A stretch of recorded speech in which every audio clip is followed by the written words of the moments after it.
Hello all, it's John David Card here. For quite a while now, I've been working on writing a collection of original short stories, each of which starts from what I believe to be a fresh premise, and each of which consciously apes particular sci-fi and classic pulp storytelling methods and tropes in an homage of sorts to a lot of the favourites of the genre.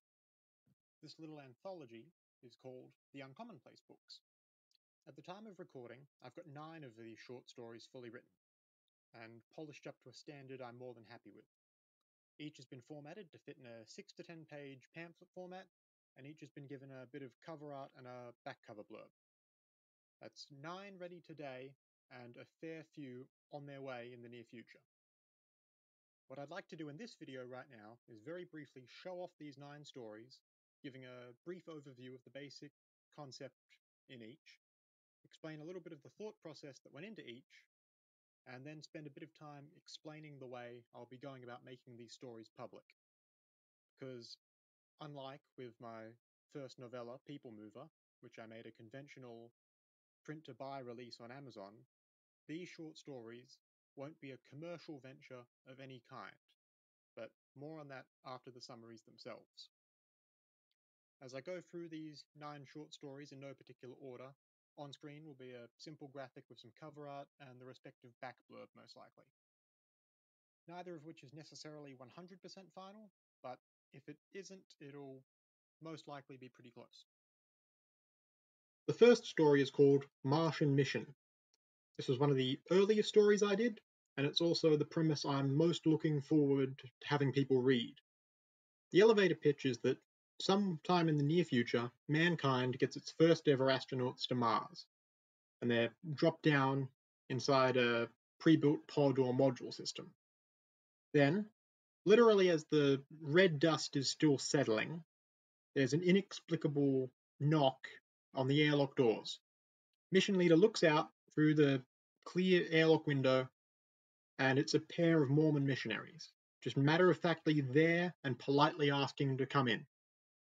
I think it's a good little sci-fi concept that I think gets off on the right foot by matching that little bit of intrigue in explaining the impossibility of the situation with the inherent humour that you get out of playing the absurdity completely straight. There's a lot of different ways I considered taking the story while I was writing it, but I'm very happy with what direction I did end up taking it in, and like I said, it's the one I'm most looking forward to having people read. Next up is a story and a symbol that some people who, for whatever reason, might have been keeping my eye on my stuff previously, might recognize. And for anyone wondering, I've decided that that symbol is pronounced orb. I've made this one public in the past before, and since it's already out there, I'll most likely link the text to just this story in the description too. But the concept is, an unassuming IT worker comes into work, immediately starts insisting that her keyboard used to have an extra letter on it, and soon discovers that that titular letter can't be found anywhere in the office, and her workmates insist she's wrong. I'd originally wrote this a while back now, after I decided to reread my favourite piece of H.P. Lovecraft, The Whisperer in Darkness. And I think the best aspects of that story are early in the plot when the protagonist is convinced he's being conspired against by unseen agents and alien beings that inconveniently can't show up in film, and the story gets a lot of mileage out of playing with the idea that the protagonist may or may not be correct in their assertions. And I wanted to try a story that sticks with that idea throughout. The next story is Housewarmingpartygift. Another one I'm very proud of, but admittedly, I did start with the title here and work backwards to come up with the plot. The idea was, what if, at some point, around, say, the 50s or the 60s, you've got a German officer who, like a lot of them did, basically got away scot-free with his wartime activities and is now just living somewhere in Eastern Europe. Then he gets recognized by people wherever he's moved to, and they understandably want their vengeance. So they do so by giving him this poisonous radiator, and it just so turns into this dark comedy of errors situation. The title itself, Housewarming Party Gift, all one word, alludes to the whole German compound nouns thing. And I'm trying to fit as many puns as possible into it, essentially. Housewarming, as in when you introduce someone new to the neighborhood and often, maybe give them a present or throw a little get-together to introduce everyone.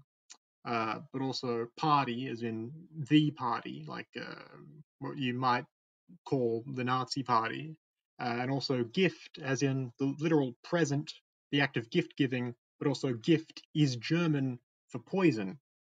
So it works on a number of levels, and the cover itself is this heater vector pastiche of the NSDAP flag, and it's all wrapped up in this suitably Germanic fracture type font in the title too. So good story, very happy with it, and it's also one of my favorite cover designs, especially.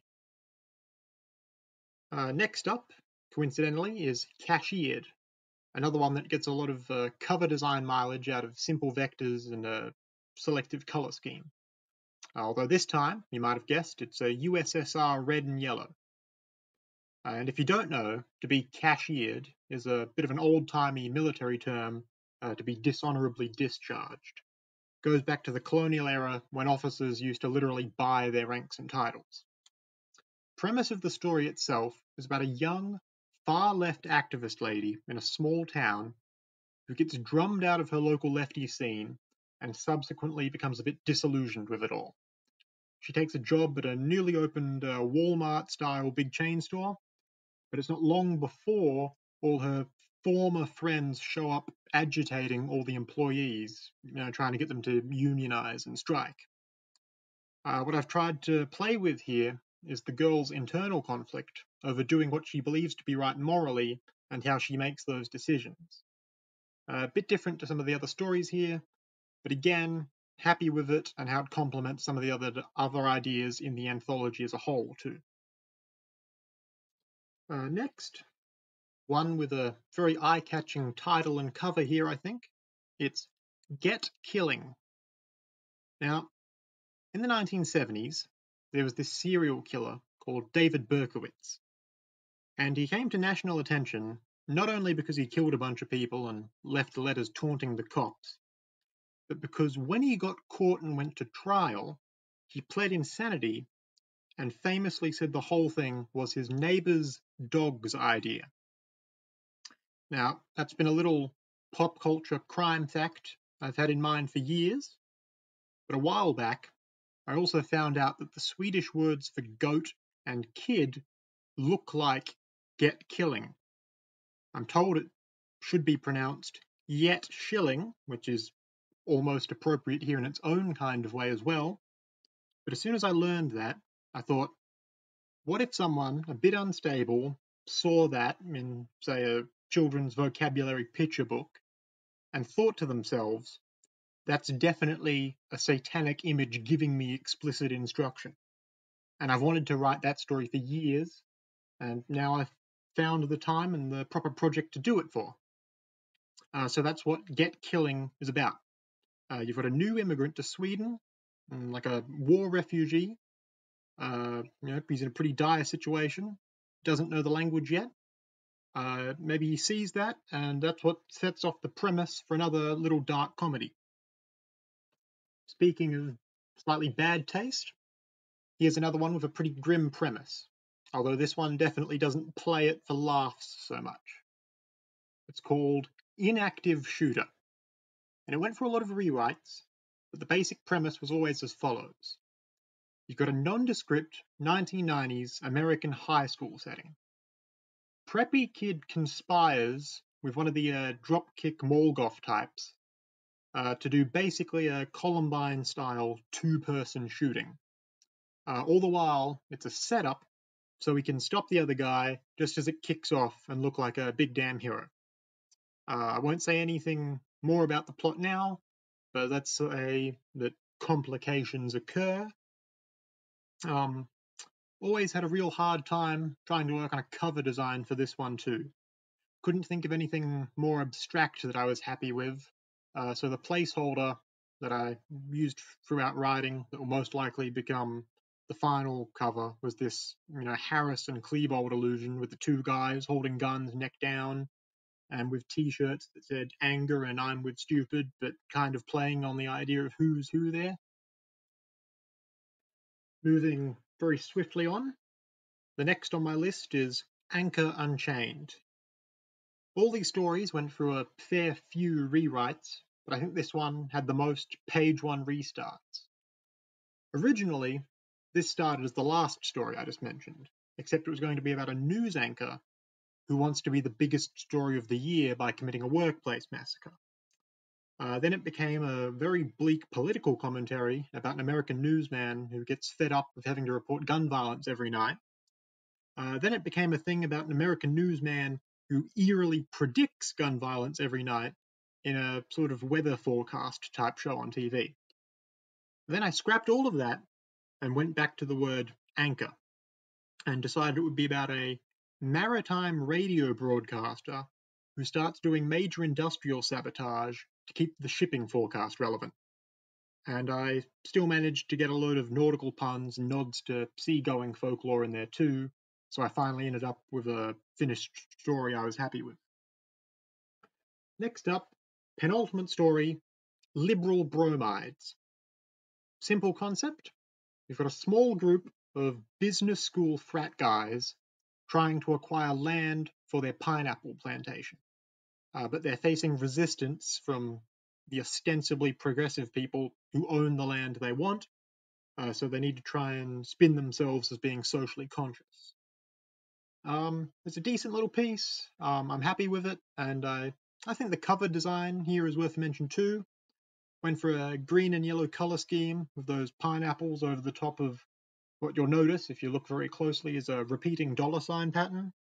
And the title again, liberal as in the free market system, but also in the more American understanding of the term as meaning vaguely left-wing, but also in the sense of being plentiful, and bromides meaning a trite statement, but also a chemical compound found in pineapples, and also the main characters themselves are quintessential dude bros, so it works on a couple levels as well.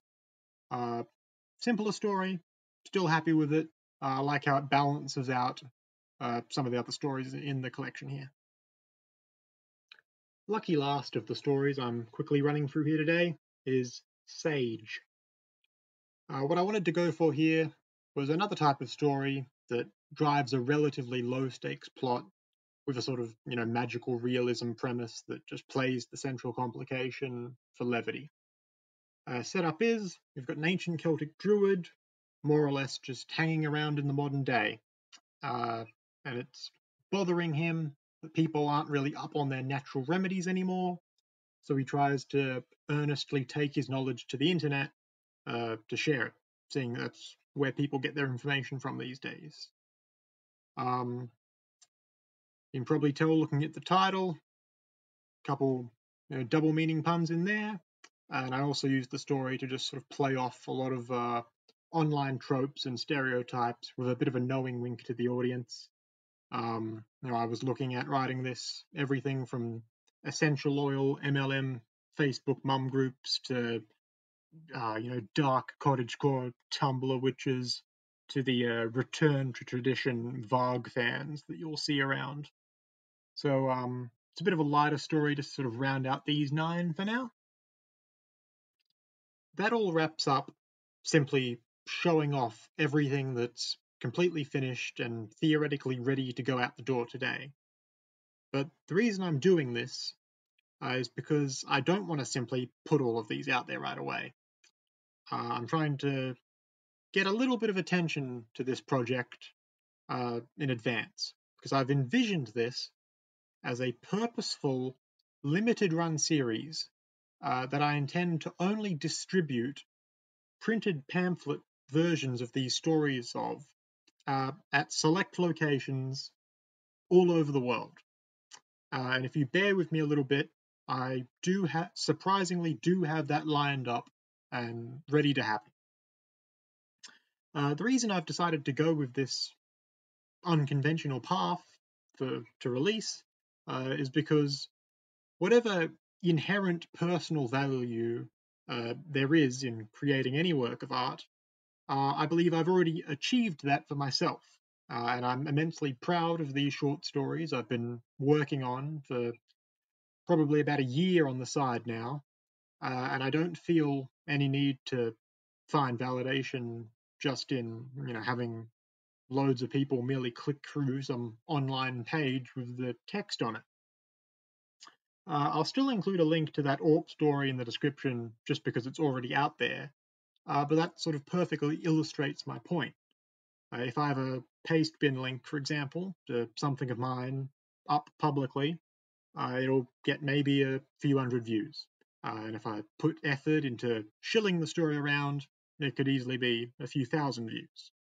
But I would rather have, say, 50 copies of a story printed and have those circulate among people somewhere that will properly enjoy it and engage with it than any amount of, faceless internet anons reading some page of text on a website. This is first and foremost an exercise in trying to capture the spirit of independent zine culture. Down the line, I quite possibly will put the stories themselves up somewhere for everyone to see.